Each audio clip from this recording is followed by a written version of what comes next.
Salam jua-jua bagi kita anak KKR remaja GBKP. Pada kesempatan kali ini kami akan membawakan khotbah yang bahannya diambil dari Roma 12 ayat 1 sampai dengan 2. Begini bunyinya, karena itu saudara-saudara, demi kemurahan Allah aku menasihatkan kamu supaya kamu mempersembahkan tubuhmu sebagai persembahan yang hidup, yang kudus, dan yang berkenan kepada Allah. Itu adalah ibadahmu yang sejati. Janganlah kamu menjadi serupa dengan dunia ini, tapi berubahlah oleh pembaruan budimu, sehingga kamu dapat membedakan manakah kehendak Allah, apa yang baik, yang berkenan kepada Allah, dan yang sempurna. Firman Tuhan yang kita resapi adalah sebagai inti dari tema khotbah hari ini, yaitu agen perubahan. Ya, agen perubahan. Remaja GBKP sebagai agen perubahan. Tujuannya adalah agar kita remaja GBKP mampu mewujudkan inti dari firman tersebut, sehingga dalam kehidupan seharian kita, remaja GBKP mampu membawa perubahan. Dalam ayat 1 dari kitab Roma pasal 12 tadi, Rasul Paulus menasihatkan jemaat di Roma untuk mempersembahkan tubuhnya sebagai persembahan yang hidup, yang kudus, dan yang berkenan. Penekanannya adalah mempersembahkan. Apa ya artinya? Kita ingin mempersembahkan sesuatu pada orang yang lebih tinggi dari kita. Tentu kita tidak berani mempersembahkan hal yang sisa-sisa, hal yang tidak baik, atau barang-barang yang rusak. Mempersembahkan artinya dengan bersengaja mempersiapkan, dengan merencanakan, memilih, mengkhususkan sesuatu dengan mengingat kepada siapa kita akan mempersembahkan hal tersebut. Jadi fokusnya adalah kepada siapa persembahan kita itu ditujukan, bukan pada si pemberinya, tapi kepada Allah. Sebagai contoh, kalau kita akan memberikan sesuatu kepada guru kita, apakah yang kita pikirkan? Apakah kita memikirkan apa yang kita mau, apa yang kita inginkan? Tidak, tapi kita memikirkan apa yang guru kita sukai, apa yang membuat hati guru kita senang, dan apa yang membuat guru kita bahagia. Nah, tentu terlebih lagi apabila hendak memberikan persembahan kepada Allah Bapa, Allah kita yang di surga, yang telah memberikan kehidupan pada orang tua, keluarga, dan orang-orang yang kita cintai. Sehingga persembahan yang kita berikan adalah persembahan yang termahal, yaitu persembahan hidup kita itu sendiri.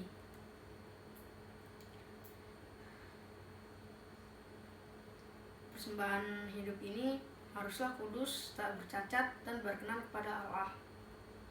Tantangannya, bagaimana kita dapat mempersembahkan hal yang kudus?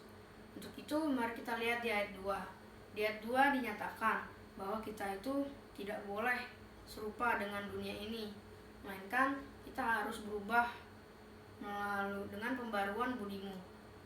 Apa yang dimaksud dengan serupa dengan dunia ini? Serupa dengan dunia ini artinya mengikuti keinginan diri, keinginan daging, keinginan mata, dan tidak melakukan kehendak Allah, dan juga tidak menjaga kekudusan tubuh kita.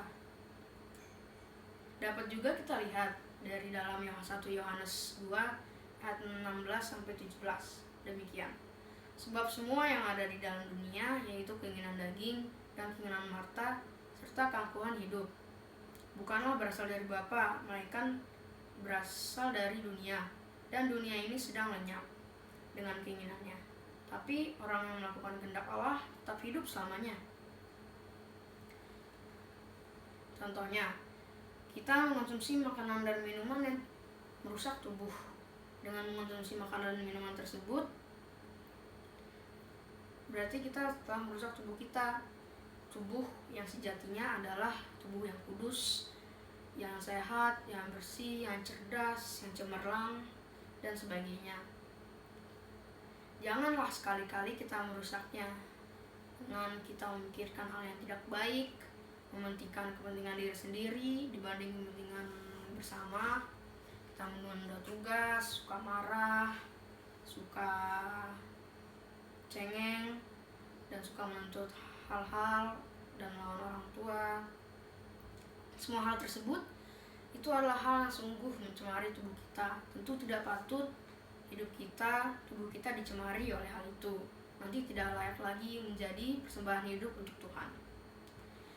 Kita harus menjaga tubuh, memeliharanya dengan memberikan makanan dan minuman yang sehat secara teratur.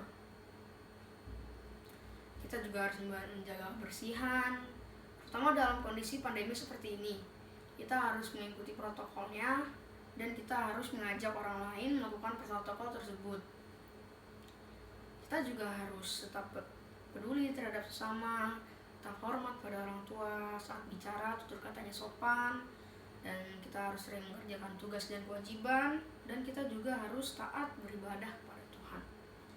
Hal-hal yang berkenan kepada Allah dapat juga kita lihat pada Galatia 5 ayat 22 sampai dengan 23. Tapi buah roh adalah kasih, sukacita, damai, sejahtera, kesabaran, kemurahan, kelemah lembutan, kesetiaan, dan juga penguasaan diri. Dengan demikian, sebagai agen perubahan, maka haruslah ada di dalam diri kita sendiri terlebih dahulu, yaitu kita harus berubah. Kita harus berubah sesuai dengan pembaharuan budi yang dipimpin oleh firman Tuhan, sehingga perubahan pada diri kita, pada diri masing-masing remaja GBKP akan berdampak pada lingkungan sekeliling kita, lingkungan dalam gereja, lingkungan di sekolah, lingkungan di keluarga, dan di lingkungan bergaul yang lain. Itu merupakan beberapa contoh lingkungan yang kita memberikan dampak. Kita juga harus memberikan kemuliaan bagi Tuhan dan menambah sukacita bagi orang tua dalam lingkungan tersebut. Kiranya kita semua remaja GBKP dipenuhkan dengan kemampuan untuk menjadi agen perubahan dalam tuntunan Tuhan. Demikianlah khotbah hari ini. Tuhan memberkati kita semua. Semoga kita selalu sehat. Amin.